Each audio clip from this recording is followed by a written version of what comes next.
well, the nightly news, it comes on at 6 or whatever. Kids can watch it. And they come out with this thing the other day.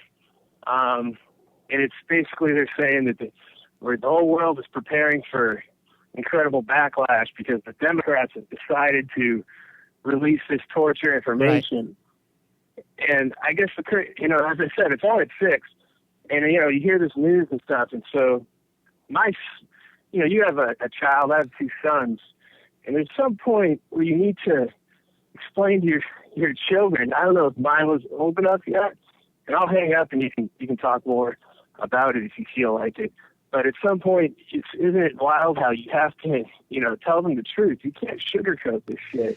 Yeah. All right, Danny. Okay. Take it easy, buddy. Yeah, I mean, this is something, as Mila is now 9, it becomes increasingly more relevant. I mean, the other day, she, in some instances, it's frankly, it's easier than others. I mean, the other day, she saw this footage, I think it was from 60 Minutes, of a report on how the UN World Food was basically an agency that was providing food for refugees from Syria. They've just gotten funded, but they were talking about how unfunded they were. Millions of dollars, just millions. I mean, literally just millions. $60 million. We spend that in half of a weekend in Afghanistan.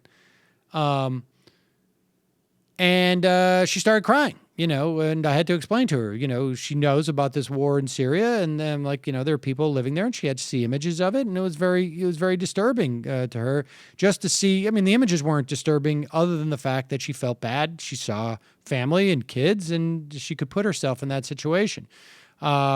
She's aware that there's been protests about Eric Garner, and there's ways in which you can sort of contextualize it. And, I mean, I contemplate the idea that when I talk about the cops and I say they shot this unarmed black man, and people are protesting because it's happening with a lot of frequency, and a lot of times the police, the way they treat black people is they assume that they're guilty. And I don't have to say, and this is why you have to watch out.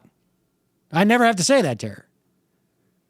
She had questions back when we were at Occupy, and she would meet people, and she heard at one point that I had told Nikki that our friend Jeff had been arrested, and she was a little bit worried about that. And I said, that's not, these people are making the choice of getting arrested.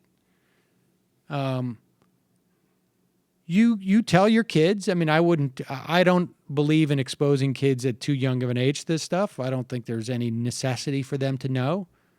But when they're old enough to hear it on the news and sort of process it, you say there were elements of our government who, because they were so angry and vengeful about what happened in 9/11, and Mila is aware that there's no Twin Towers there anymore, and that people flew a plane in there, that they abused these people. Gee, she wasn't even alive when... No. No, geez. No, she only knows about it from the new Trade Center. And we didn't tell her, she learned about it, I think, in school before we even told her about it, because it's why? Why am I going to tell, particularly when you live in New York, the key is to tell the kid these things, have them absorb it, but also not have it create fear in them. So I don't know. It's something obviously I think about more and more as she gets older, but you just got to tell them the truth and make sure that they're not terrified, and say I don't understand it, but it's wrong. I mean, I don't know what else to say. And Saul's the second kid, so now you're just fuck it, let's tell him all of it. Oh yeah, now we just tell Saul. That's the way that we put him to bed. He's over the age of 18 months, full boat. I'm just whatever. We took our time with your sister, but we just don't have the effort left in us The tank is dry, and I don't have the time to mess around. So let's just do this. Here's all of world history, Saul. Good night.